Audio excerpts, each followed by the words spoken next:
Welcome to the Rogers Kakasungura YouTube channel. The Ocala politics have completely shaped Kenya's political landscape.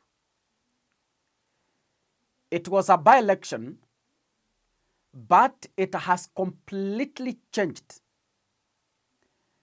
a perspective on how people have been perceiving William Ruto's political muscle and Gashawa's political muscle.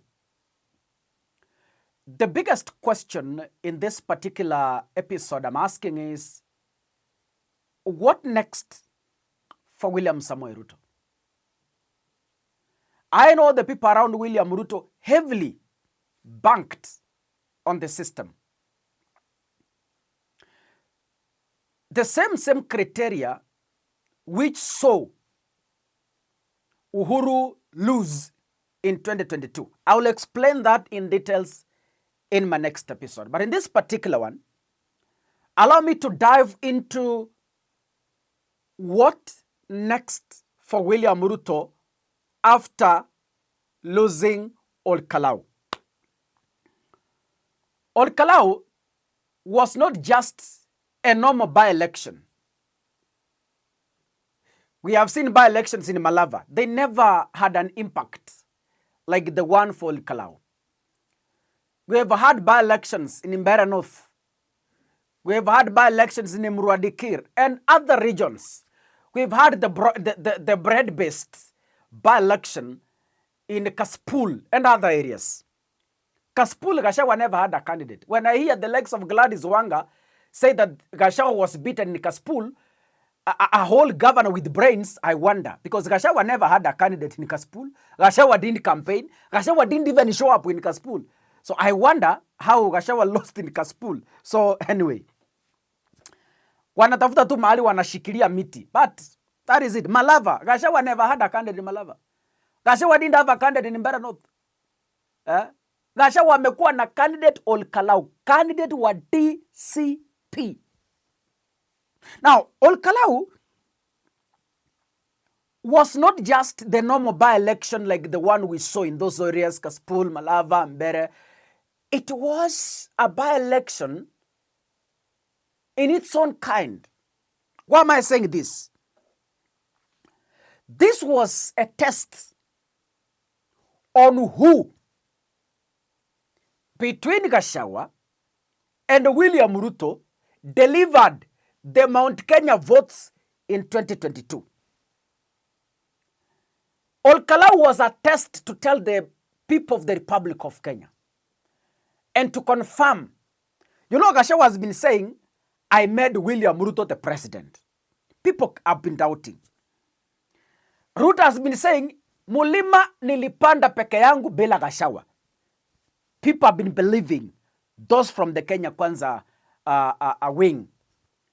But then Ocala has stamped authority that indeed Gashawa was a factor in 2022.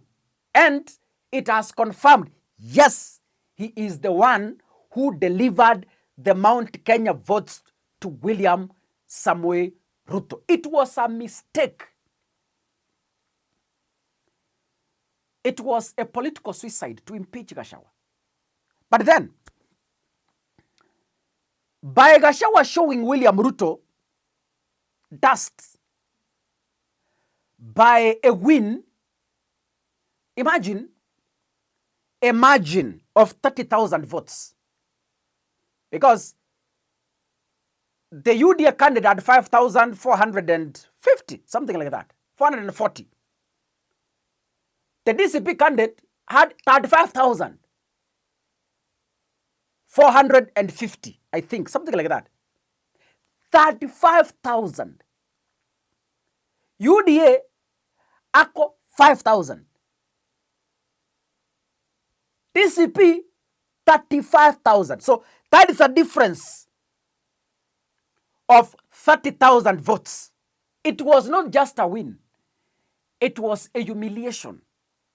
It was a landslide win.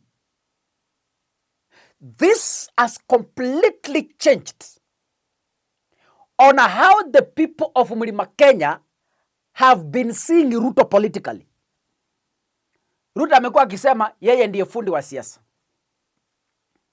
Ruto has been believing money works.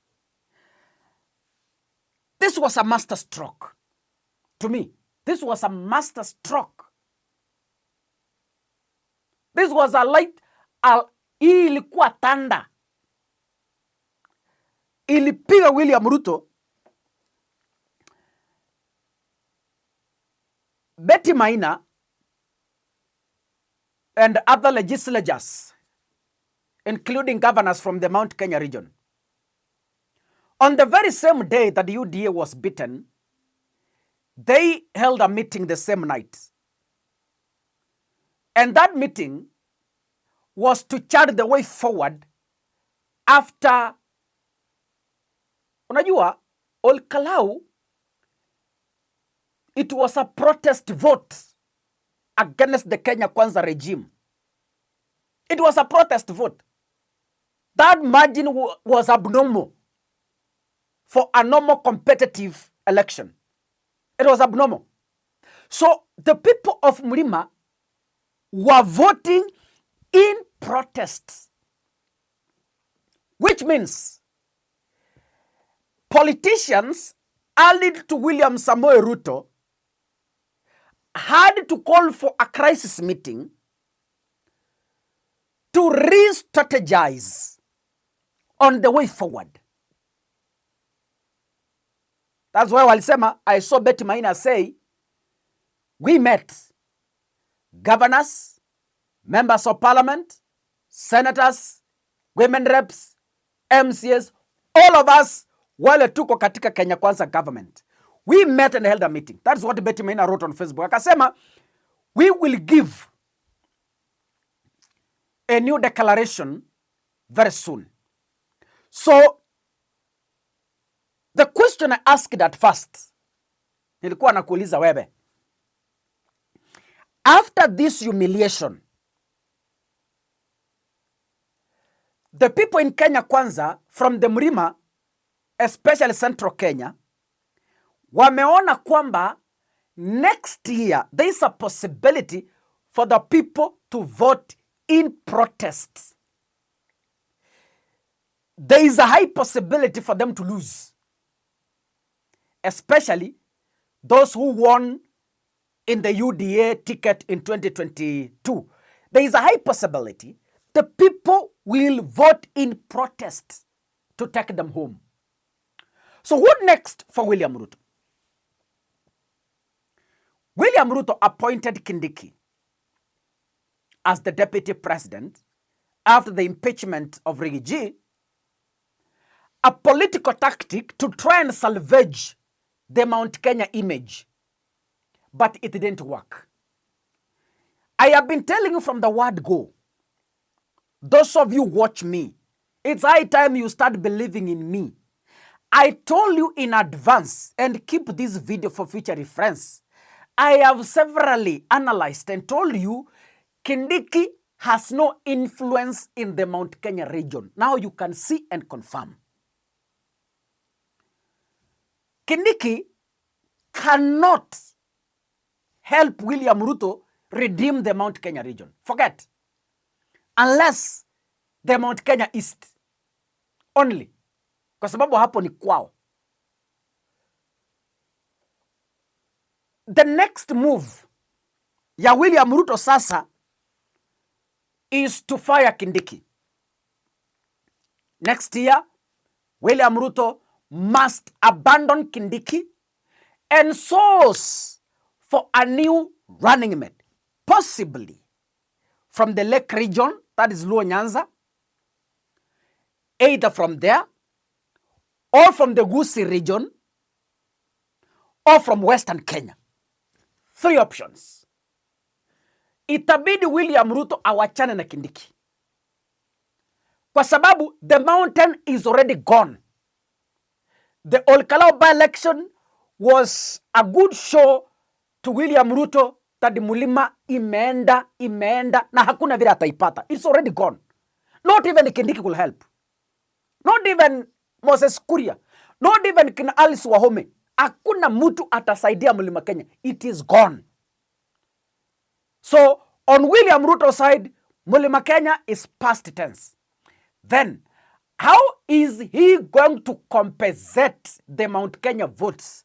Lazima tafute running mate from those 3 regions I've mentioned. Western Kenya and Nyanza, both the Lake region and the Gusii region. Minus that, ni kugumu.